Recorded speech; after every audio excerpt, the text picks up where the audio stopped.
Namaste, angels. This is the daily reading for Tuesday, December 11th, beginning with the year 1620, when 103, or 1304, 1111, Mayflower pilgrims land at Plymouth Rock in Massachusetts. Then they have another date, in parenthesis, this December 21st. Not sure what that's about. 17, maybe that's the day that the rest of them come. I don't know. Never mind. Don't stop me to lying. 1792, Francis King. Louis XVI goes on trial. He's accused of high treason and crimes against the state. 1913. Mona Lisa is recovered 2 years after it was stolen from the Louvre. 1931. So the same numbers but transposed. Statute of Westminster gives complete legislative independence to Canada, Australia, New Zealand, South Africa, Ireland. And in parentheses, next to Ireland, they have Free State. And also Newfoundland, which was then not part of Canada, it says. 1936. Edward VIII announces in a radio broadcast that he is abdicating the British throne to Mary Wallace Simpson. Thought that happened the day before. Now maybe this is the first time he got on the radio and did it. 1946, UN Children's Fund, UNICEF, or UNICEF, is established. And in parentheses, they have Nobel 1965. So maybe they got a Nobel Prize and years later. I don't know what that means. I don't know why they do this. Put like vague information in parentheses. How does that, how does that explain anything? Anyway, 1997, delegates from 150 industrial nations attending the UN Climate Conference in Kyoto, Japan, reach agreement to control heat trapping greenhouse gases. Did you know John Eleanor Reichner, a male cross-dressing prostitute, is brought to court in London for committing, this part is in quotes, committing that detestable, unmentionable, and ignominious vice, end quote, in late medieval England's only recorded case on same-sex intercourse. And in parentheses, they have verdict unknown. At least that one makes sense. Wow. This happened on December 11th in the year 1395. Famous birthdays. Leo the 10th. Robert Koch. Or Koch. Annie Jump Cannon. Carlos Gardel. Alexander Slohenison. And John Kerry. Would you believe the world's first penis transplant procedure by a team of Stellenbosch University and Tygerberg Hospital in Cape Town, South Africa, is performed on December 11th in 2014. Famous weddings. 1924, photographer Alfred Stieglitz, 60, marries artist Georgia O'Keeffe, 37, in Cliffside Park, New Jersey. 1946, Bill Haley and his Comets. Rock and roll musician Bill Haley, 21, weds Dorothy Crow. 1993, Canada's Prime Minister Stephen Harper, 34, weds Laureen Teskey, 30. 1999, Scottish actor Robbie Coltrane marries Rona Gemmell, and they got separated in 2003. That's in parentheses. 2010, Good Charlotte lead vocalist Joel Madden, 31, weds fashion designer and actress Nicole Richie, 30, at Beverly Hills, California. Famous deaths. Betty Page and Ravi Shankar. Ravi Shankar was British and a musician best known for popularizing the sitar on the second half of the 20th century. He was born on April 7th in 1920 in Varanasi, India, and was an Aries. He died on December 11th in 2012 at the age of 92 of respiratory failure. Well, at 92, you got to die of something. Betty Page was the queen of pinups, like the poster girl. literally.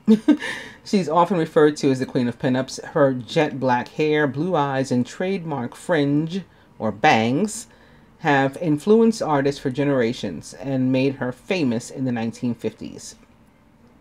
She was born on April 22nd, so 4-4, in 1923 in Nashville, Tennessee, USA, and was a Taurus. She died on December 11th in 2008 at the age of 85.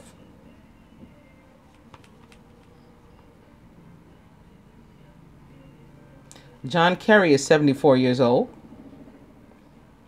He is U.S. Secretary of State, the 68th U.S. Secretary of State.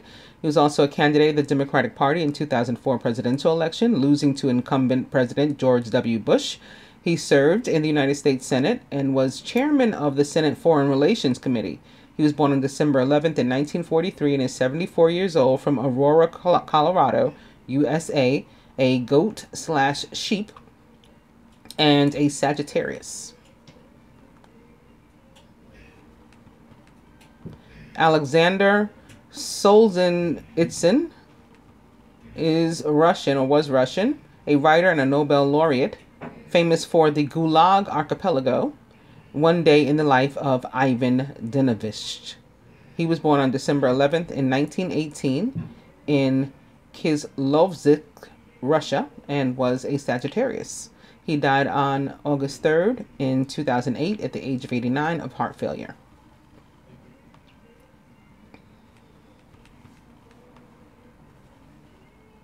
Carlos Gardel was Argentine, a singer, the most prominent figure in the history of the tango. He was born on December 11th in 1890, which is 9-9, in Buenos Aires, Argentina, and was a Sagittarius.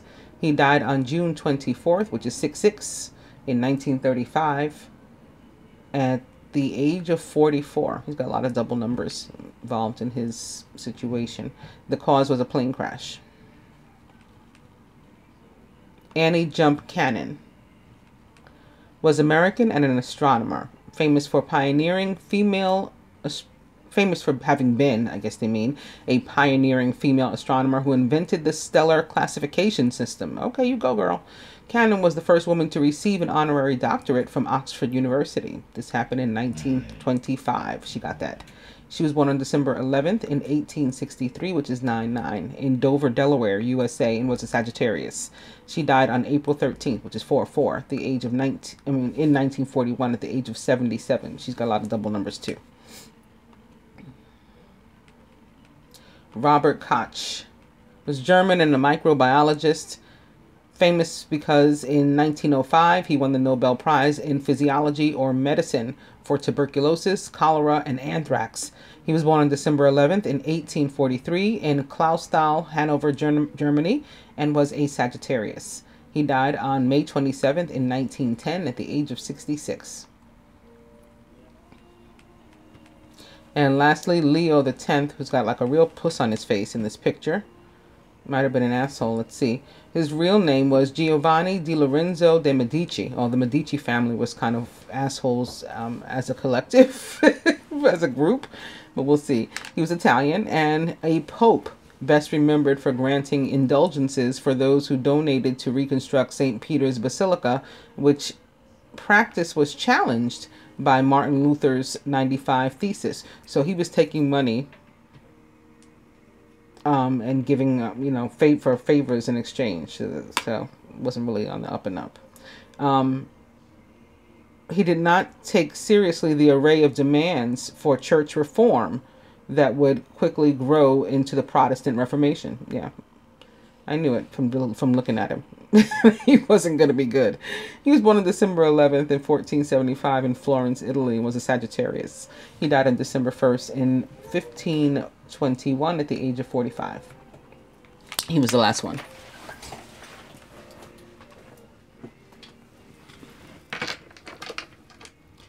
This is nice. We're beginning with spend money, massage, and forget it.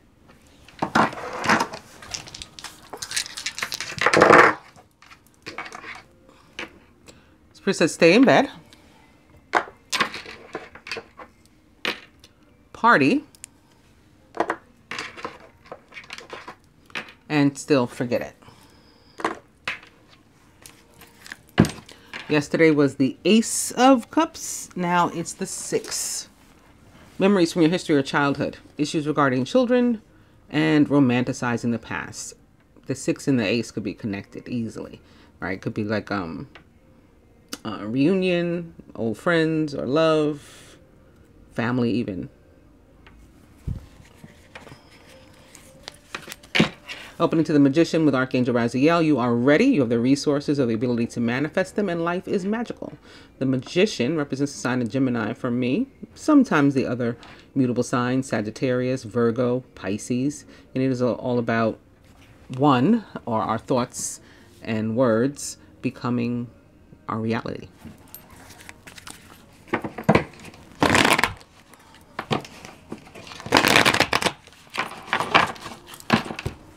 Magician. And the 5 of Fire. Competing goals, bothersome details, conflict with others.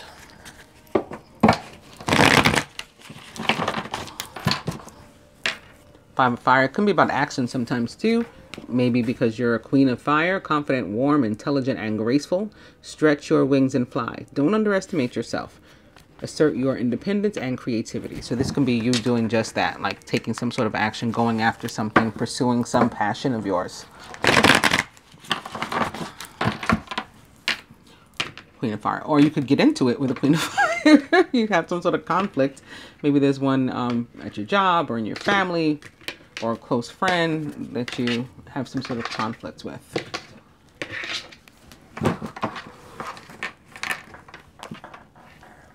And coming to the Queen of Water, tenderhearted, empathetic, patient, and loving.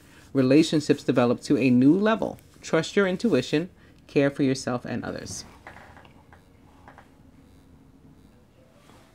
Overall energy is the 6 of Earth, gifts of money, time, or effort, new career opportunities, and receiving a loan or paying off debts.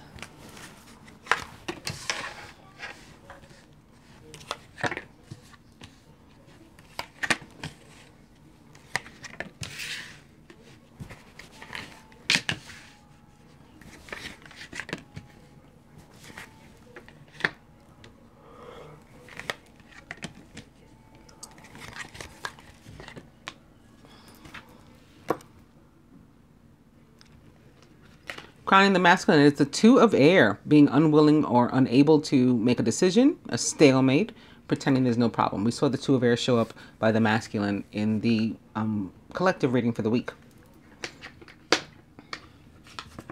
Surrounded by the Emperor, organization and logic, structure and discipline, leadership, Major Arcana card. So he's guided to take control, be in control, lead.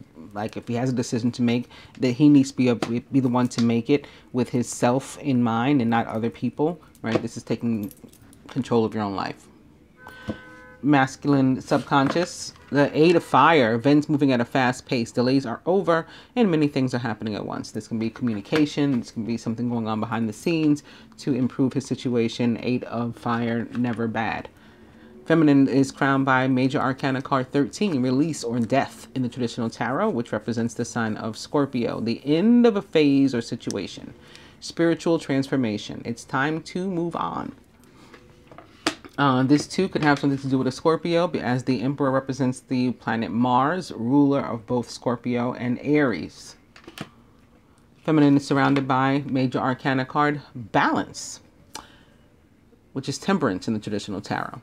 The need for balance and moderation, cooperation and compromise. Wait for perfect timing. So on this is where we come together on opposing views or things that we don't have in common. You know, we find a way to work them out. And this too showed up in the love reading for the collective for the week. It's also about healing energy from the universe to like restore and make whole. If you are out of balance, you know, to fix that, help you to fix that. Major Arcana card Balance or Temperance represents the sign of Sagittarius in the tarot. Also for me, Aquarius, because there's typically a water bearer on the card, whatever deck you're using. Particularly the Rider-Waite. Feminine subconscious. It's another Major Arcana card. Major Arcana card 2, the High Priestess with Archangel Haniel. Listen to your intuition, have patience, and consider carefully what you want before acting. The High Priestess represents the sign of Gemini, or sometimes a water sign. It is here crossing or mirroring rather, the masculine's 2 of air. This is like a 2 of air too, but a Major Arcana one, a stronger one. And the High Priestess, similar to the 2 of air, can be about non-action. Like there is an action, a decision that needs to be made, but at the same time, it sort of makes sense for you to might not do it until you're finished observing and taking in information, and so you can really decide, your next move. Crowning, the Ace of Water is back. Falling in love or the resurgence of a relationship, spiritual growth and enhanced intuition, maybe even a new home. I think people are feeling like, love and happiness for friends and, romantic interests because of the holidays. That kind of happens all the time. It's expected. At the root. Here's this though. Womp womp. The 5 of Earth. Fears surrounding money. The wisdom to accept help from others and uncertain self-employment. So at our foundation, we're coming from a place of fear about lack that leads to, or that has to be considered with regard to all this other stuff. At the heart of the matter, the 2 of Earth, another indication that a decision needs to be made. As a matter of fact, these 2 cards crossed one another in, is it the love reading or the general reading? I don't remember, but it's one of the readings this week, and I think they were here instead. Like the masculine had the 2 of air here and the 2 of Earth was here.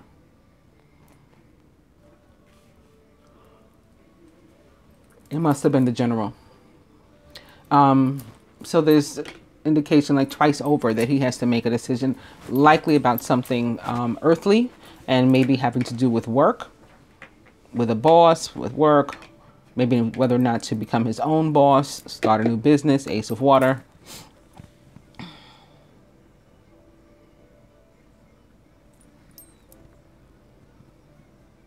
Something that he would love doing. Or it could be having to do with a relationship. He may be a father or a married man that is trying to make a decision, or both trying to make a decision as to how to move forward in a different way, possibly away from that. Some sort of new start. There's fear here, though. Worry about lack. Whether it's lack of, emotion, love in a relationship. Like, what if I end up with the same sort of unfulfilling situation? Or it's lack of, worrying about money because he's trying to maybe support 2 families or something. The universe has good news, something coming for him to help with the situation. For the feminine,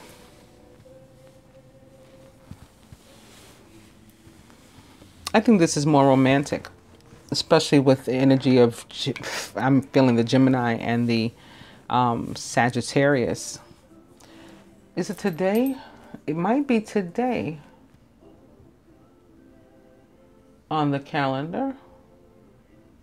I don't remember the day, but in the general reading, I talked about Mercury entering Sagittarius this week.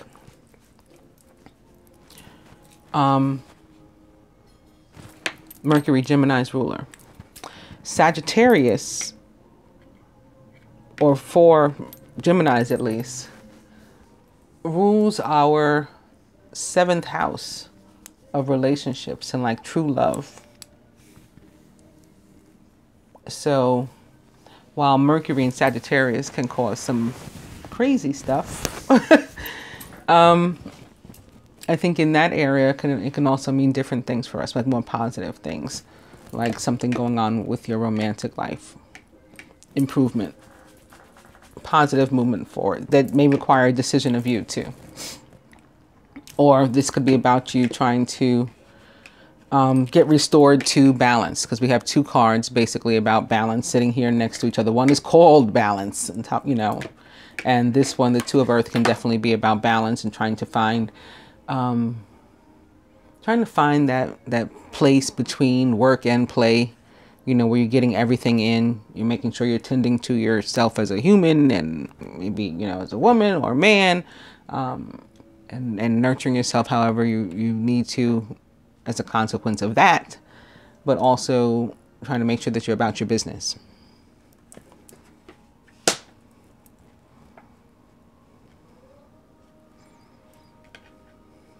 So where this feminine does have to make a decision, she's going to first come into some sort of clarity or something, with the High Priestess and Temperance sitting here next to this. But for her, the difficulty in making the decision also comes from a place of fear and expectation of lack. So it's very important to let go of that and to acknowledge that we've progressed. We've moved up from this 5 of Earth to an overall energy of the 6 of Earth. You can think about it in your mind as like that's in the past. I'm beyond that. And now I am more open to, you know, to unconditional love in all forms from all people and toward all people, and giving and receiving without agenda, you know, just because that's the right thing to do, and that's what we want to do, like genuinely. And then when you're coming from that place instead, it makes all the rest of this easy.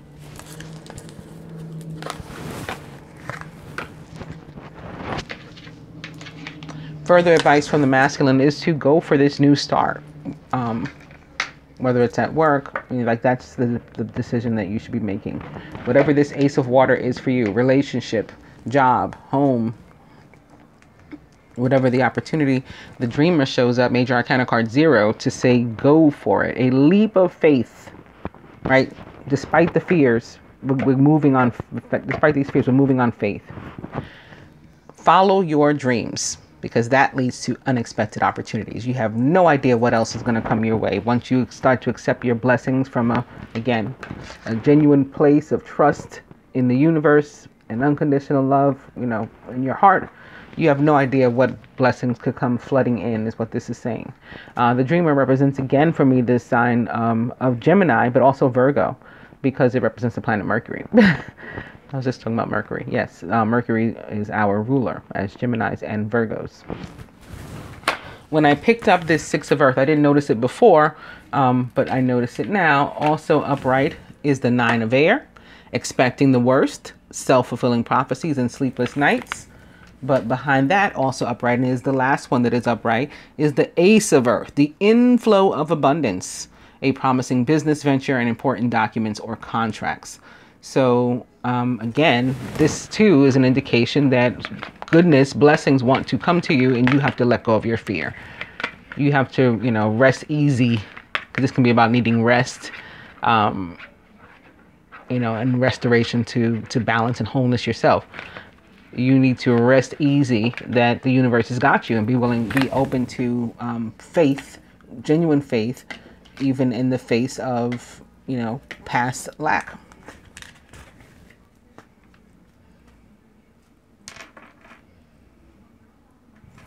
It's gonna have something to do with your own father too, and that may be why we started with the 6 of Cups. Whatever it is, again, it's a new start. It could be a new start to a relationship with your father, right? He could be coming back into your life, even though you're, you know, grown. And you're guided to, like, go ahead and go with it, regardless of the lack he made you feel, the abandonment or lack of support financially he provided to your mother. That just came in. That maybe just for somebody, like, you know. Yeah, so speaking of Gemini, going through something on this day, or Mercury moving us all towards something on this day, it is the Queen of Air. Independent, experienced, realistic and witty, objective decision making, clearing away all that no longer serves you, and seeing the humor in a situation. The moon may also still be in Aquarius. That's a possibility too. I don't know, I didn't check. The Queen of Air is an Aquarius though, or a Gemini or Libra. or someone likened to those traits or attributes, quite possibly cutting something off or letting something go, or, you know, accepting that something has ended and keeping it moving. So if you haven't done that already, that's what we're guided to do, feminine. I hope that you guys have enjoyed the daily. I'll be back on Wednesday. Namaste.